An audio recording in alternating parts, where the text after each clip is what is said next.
در انجمن علم چون او هیچ ندیدم.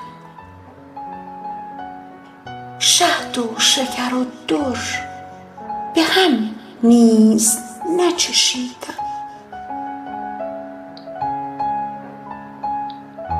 در سویدای دلم محرم اسرار کسی بود، پیشتر در خلوت خود گره گشایی نمی‌دیدم.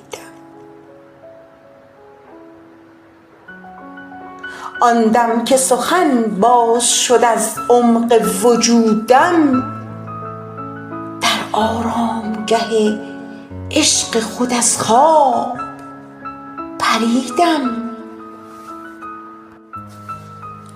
تا آوای خوش او را از دور شنیدم، از غمکده خود همان دم برهیدم.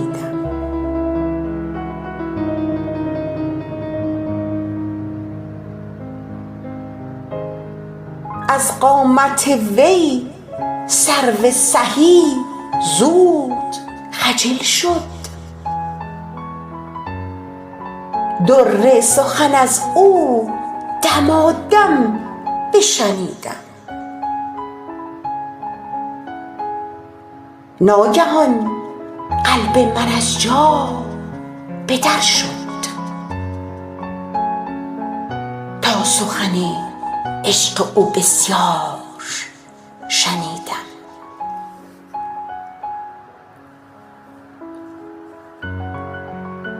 صحرای دلم با نفس او جوان شد، از دولت عشق یار به بهروزی رسیدم.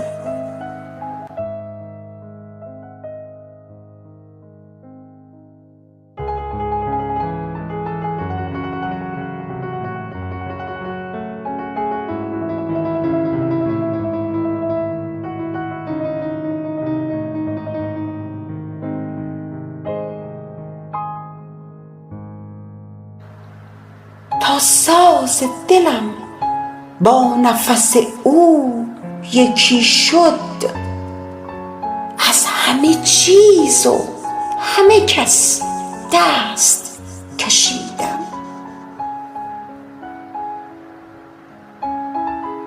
هر شب خاطر او سوخته است روح و روانم، از فرقت همدم چه بگویم چه کشیدم. تا برق نگاهش به روی همه وا شد، از دیده شهلا چو منش خون چکیدم. تا برق نگاهش به روی همه وا شد، از دیده شهلا چو منش خون چکیدم.